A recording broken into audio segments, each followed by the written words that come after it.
যোৰহাটৰ ঐতিহাসিক জিমখানা ক্লাবত ঘোঁৰাদৌৰ।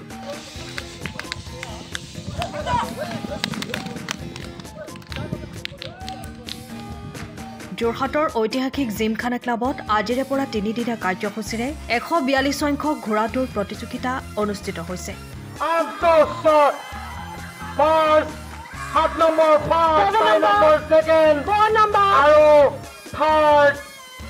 আজি 9টা ঘোঁৰাদৌৰ অনুষ্ঠিত হোৱাৰ লগতে শনিবাৰে কাৰ ৰেলী অনুষ্ঠিত হ'ব।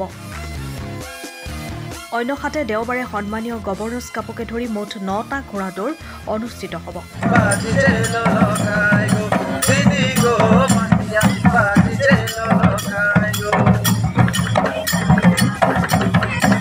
ব্ৰিটিছৰ দিনতে আৰম্ভ হোৱা এই ঘোঁৰাদৌৰত যোৰহাট আৰু শিৱসাগৰ জিলাৰ মিচিং প্ৰধান অঞ্চলৰ ঘোঁৰাই অংশগ্ৰহণ কৰে। অন্যহাতে এই ঘোঁৰাদৌৰৰ ৰাহি হোৱা ধন মিচিং প্ৰধান অঞ্চলসমূহৰ আন্তঃগাঁথনি উন্নয়ন কৰা হয়। বহুত ডাইৰেক্ট মই আনন্দিত পাইছোঁ। আজি মই 12 বছৰকৈ চেম্পিয়ন গভৰ্ণৰ কাপ লৈ আছোঁ। এইটো কাৰণে এতিয়া দেখি মানে বহুত আনন্দিত হৈছে আৰু এই খেলখন সদায় যাতে জীয়াই ৰাখিব লাগে ছাৰসকলে। যোৰহাট জিমখানাটো অল অসমৰ ভিতৰত ডাইৰেক্ট এই যোৰহাট জিমখানাতে খেল আছে আমাৰ অসমৰ ভিতৰত। ছাৰসকলে যাতে আমাৰ এই খেলখনত একদম ধুনীয়াকৈ সুন্দৰকৈ পাতি দিব লাগে বুলি আমি আশা ৰাখিছোঁ। মোৰ ঘৰ জাজিমুখ তিনিগৰীয়া। ঘোঁৰাখিনি আমি ইয়াৰ পৰা গৈ যিটো আমাৰ ফেব্ৰুৱাৰী মাহৰ পৰা মাৰ্চ মাহৰ পৰা মানে এনেকে কৰি আমি ঘোঁৰাটো তাত চাপৰিৰ পৰা ধৰি আনি 2 মাহ দিন প্ৰেক্টিচ কৰাওঁ। 2 মাহ দিন প্ৰেক্টিচ কৰাই তাত বিশেষকৈ এতিয়া আমাৰ ছাৰসকলে আমাক যিটো তাত ঘোঁৰা 50টা দিব লাগিছিলে 45টা দিছে। আমাৰ মনটো অলপ বেয়া লাগিছে আৰু পাৰিলে ধৰক 80টামান দিব লাগে। আমি তাত প্ৰেক্টিচ কৰোঁতে 2 মাহ দিন প্ৰেক্টিচ কৰাই এতিয়া ঘোঁৰা কেঞ্চেল হৈছে। এইটোকো মানে আমাক বঢ়াই দিব লাগে বুলি মানে ছাৰসকলক মই অনুৰোধ কৰিছোঁ। মোৰ নাম হৰেণ তাই। ঘোঁৰাৰ নাম মতা পোৱালি। কিমান দিনৰ পৰা আপুনি মই 95ৰ পৰা ইয়াত অংশগ্ৰহণ কৰিছোঁ। মই 12বাৰ গভৰ্ণৰ চেম্পিয়ন হৈছোঁ। যিটো গভৰ্ণৰ চেম্পিয়ন কেইটা ঘোঁৰাৰ নাম আছিলে দুলুমণি, শিৱশংকৰ আৰু দিখি। এইখিনি আপোনাৰ নেতৃত্ব মোৰ নিজৰ ঘোঁৰা আছিলে। পোহনীয়া ঘোঁৰা বহুত ভাল ঘোঁৰা আছিলে। এতিয়া আমাক জিমখানা পালৰে হওক নে চৰকাৰে পালৰ হওক আমাক প্লেটফৰ্ম এটা যদি 20-22 লাখ টকা প্লেটফৰ্ম এটা দিলে আমি বহুত আনন্দিত পাম। আমাৰ ঘোঁৰা বহুত মৰি গৈছে। এতিয়া দুলুমণি মৰিলে, শিৱশংকৰ মৰিলে, দিখি মৰিলে। তেওঁলোকেতো বিখ্যাত ঘোঁৰা আছিলে। ইয়াত জিমখানাত তেওঁলোকৰ নাম ক'লে চব টিকেট লয়। এনেকুৱা ভাল ঘোঁৰা আছিলে, ইমান টান্দা ঘোঁৰা আছিলে। সেইটোকে ছাৰসকলক কৈছোঁ নাই তেওঁলোকে হওক চৰকাৰে হওক আমাক ডাঙৰ প্লেটফৰ্ম 20-22 লাখ টকা এটা দিব বুলি মই অনুৰোধ কৰিছোঁ। আমাৰ প্লেটফৰ্ম যিটো চাপৰিত নাই, প্লেটফৰ্ম মানে ডাঙৰ বেটিকো নাইকিয়াৰ কাৰণে আমাৰ বহুত ঘোঁৰা মৰিছে। প্ৰায় বছৰেকত 30-40টা মৰে। মানে সা সুবিধা মানে ডাঙৰ মানে ওখ বেটি নাই। বানপানীত মানে মৰে, ওখ বেটি নাই। আমি শুনিছোঁ বেলেগ ঠাইৰ পৰা আহি মানুহ ঘোঁৰাখিনি লৈ যোৱা কথাটো নাই এইটো নহয়। আমি বেলেগলৈ ক'লেও ঘোঁৰা পঠিওৱা নাই আৰু ক'লেও একো কৰা নাই। কিন্তু আমাৰ জাজিমুখৰ ঘোঁৰা জাজিমুখতে ৰৈ আছে। জাজিমুখতে ৰৈ আছে। কিন্তু ক'তো ঘোঁৰা আমি বিক্ৰী নাই। কিন্তু এনেকে নিজৰ হিচাপে এতিয়া দাদাই ক'ব মোক যে ঘোঁৰা এটা দিয়ক, মই তেওঁৰ এটা দিম। কিন্তু এনেকে ডাইৰেক্ট আমি বাহিৰত চাবলৈ আমাৰ নাই। জাজিমুখত এনে আমাৰ 300 মান ঘোঁৰা হ'ব। আগতেতো 1000 এতিয়া কমিছেগে। 300 মান ঘোঁৰা এতিয়া আছে। বছৰি 30-40টা মৰিলেতো কমি আহিব। আৰু চৰকাৰেও জানে যে জাজিমুখ এৰিয়াটো বহুত বানপানী এৰিয়া বুলি। আৰু জাজিমুখত বিপদী মাহ বছৰি হৈ থাকে। কিন্তু কোনোপক্ষে জাজিমুখত নিউজে চবে ওলাই থাকে। যদি বিশ্বাস নকৰে নিউজে ডেইলি দেখিয়ে পায় জাজিমুখৰ বানপানী কৰাখনীয়া। জাজিমুখৰ অঞ্চলবাসী হিচাপে আপুনি কি ক'ব? মানে চৰকাৰক আহ্বান জনাব খহনীয়াত ঘোঁৰাও মৰিছে, মানুহৰ হাৰাশাস্তি হৈছে, আপুনি কি জনাব আহ্বান? মই চৰকাৰক এইটোৱে আহ্বান জনাইছোঁ যে আমাৰ ঘোঁৰা খহনীয়াৰ পৰা আৰু গুড়া গৰু যিটো আমাৰ তাত ৰাখিবলৈ আৰু আতি চাতি ভাগ বালুক তাত মানে আহে অৰিণালৈকে আহে তেওঁলোকেও বাৰিষাত বহুত কষ্ট পায় যে আমাক ডাঙৰ প্লেটফৰ্ম এটা দিলে চৰকাৰৰ পৰা বহুত আনন্দিত পাম 142 মানে 142 বছৰ হ'ল এই 142 নম্বৰ মানে বছৰৰ ঘোঁৰা ৰেচটো আমি পাতিছো এই বছৰ কিন্তু আগতে যিমান আৰামত আমি পাতিব পাৰিছিলো এতিয়া সেইটো পাতিবৰ কাৰণে অলপ দিগদাৰ হৈছে যিহেতু এই ইভেণ্টটো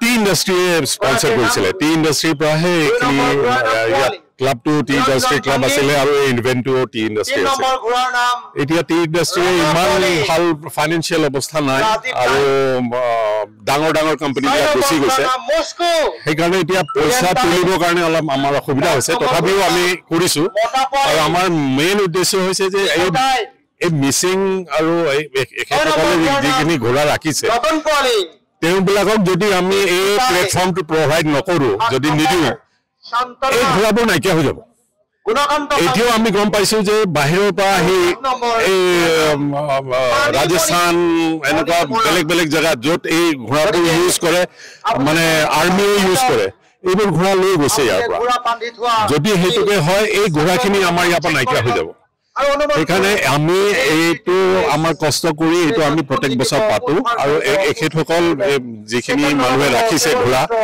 তেওঁবিলাকৰ কাৰণে এটা এই উৎসৱ হয় বছৰেকীয়া উৎসৱ এটা হয় আৰু তেওঁবিলাকে ভাল পায় সদায় আমাক এপ্ৰ'চ কৰি থাকে যে আমি এইটো পাতিব বিচাৰিছোঁ আপোনালোকে পাতক সেইকাৰণে আমি এইটো আগবাঢ়ি পাতি আছোঁ আৰু আমি ভাবোঁ যে এইটো যদি কণ্টিনিউ কৰিব লগা হয় ইয়াতকৈ অলপ ডাঙৰকৈ কৰিব লাগিব আৰু ডাঙৰকৈ কৰিবলৈ হ'লে টুৰিজম ইণ্ডাষ্ট্ৰীয়ে আমাক টুৰিজম মিনিষ্ট্ৰীয়ে আমাক হেল্প কৰিব লাগিব অলপতে আমি দেখিলোঁ আমাৰ চিফ মিনিষ্টাৰ চাহাবে বৰ ডাঙৰ এটা এডভান্টেজ আছাম বুলি কৈ এটা মানে ডাঙৰ এটা ইনভেষ্টমেণ্টৰ কাৰণে ই পাতিলে আমি ভাবোঁ টুৰিজম ইণ্ডাষ্ট্ৰীয়ে এইটোক এটা লৈ এটা যদি কিবা কৰিব পাৰে ইয়াত যদি ইনভেষ্টমেণ্ট কৰে এই দিছ ৰিস্ক যেনেকৈ বেলেগ জেগাত ডেৰবি হয় তেনেকুৱা আমি ইয়াত এটা পাতি দিব পাৰোঁ এতিয়া ৰেগুলাৰ কৰিব পাৰোঁ তেতিয়াহ'লে এইটো বাচি থাকিব নহ'লে আমাৰ প্ৰচেষ্টাত আৰু কিমান দিন চলে আমি ক'ব নোৱাৰোঁ সেইকাৰণে এইটো নেক্সট ষ্টেজলৈ যাব লাগে বুলি ভাবোঁ আৰু আপোনালোকৰ মাধ্যমেৰে মই টুৰিষ্ট ডিপাৰ্টমেণ্টত বা টুৰিষ্ট মিনিষ্টাৰ যিসকল আছে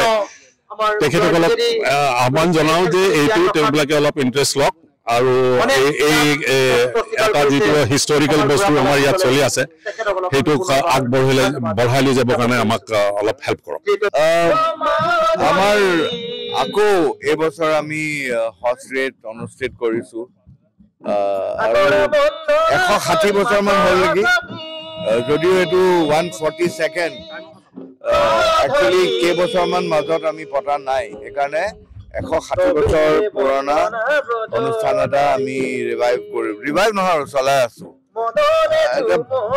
পাব্লিকৰ হেঁপাহৰ ওপৰত নিৰ্ভৰ কৰে কিমান দিন থাকে আৰু একচুৱেলি চৰকাৰে ভাল ৰকমে ভাল ধৰণে সহায় কৰিব লাগে ইয়াক পুৰা সহায় কৰিব লাগে কাৰণ মই শুনিছোঁ যে মিচিং মানুহে যিবোৰ মানুহে ঘোঁৰাবোৰ পোহে তেওঁলোকৰ এই ঘোঁৰাৰ প্ৰয়োজন নাইকিয়া হৈছে বেলেগ বেলেগ উপায়েৰে তেওঁলোকৰ খেতিবোৰ কৰে এনেকুৱা ফেষ্টিভেলবোৰৰ কাৰণেহে ৰাখে তেওঁলোকে ঘোঁৰাবোৰ এইটো চৰকাৰী ছাপৰ্ট সহায় নাপালে এইটো ফিউচাৰত ৰাখিব নোৱাৰিব যেতিয়া ঘোঁৰাবোৰ হয় বেলেগ ৰাজ্যলৈ গুচি যাব বিক্ৰী কৰি দিব নহয় দিহিং পাটকাইত কিছুমান ৱাইল্ড পপুলেশ্যন আছে মানে ঘৰচীয়া ঘোঁৰাৰ ৱাইল্ড পপুলেশ্যন কেইটামান আছে তাত সোমাই দিব সেইবোৰ চাৰ্ভাইভ নকৰিব নেকি যিকেইজন আছে যিকেইটা আছে ঘোঁৰা তেওঁলোকৰ সেই তেনেকুৱা পৰিৱেশত জীয়াই থকাৰ অভ্যাস হ'ল আমাৰ এইবোৰ ঘৰচীয়া ঘোঁৰাৰ নিচিনা নাই নাহে গভৰ্ণৰক মাতিবলৈ যোৱা হৈছিলে তেওঁলোকৰ বেলেগ প্ৰগ্ৰাম থাকে তেওঁলোক মানে আগত আহিছিলে এতিয়া এইটো নাহে আৰু কিমান মানুহে তাৰ ওপৰত নিৰ্ভৰ কৰে আৰু মানে মিচিংবোৰে তেওঁলোকৰ প্ৰভাৱ কিমান আগবঢ়াব পাৰে, কিমান পলিটিকেল প্ৰভাৱটো যদি আগবঢ়াব পাৰে, প্লাছ ইয়াৰ ওপৰত তেওঁলোকে যদি গুৰুত্ব দিয়ে, তেওঁলোকৰো ঢেৰ সমস্যা আছে নহয়, বহুত বানপানী, মানে আমাৰ এইফালে যেনেকে PMGSY ঘৰ হৈছে, তেওঁলোকৰ গাঁৱত অলপ কম হৈছে।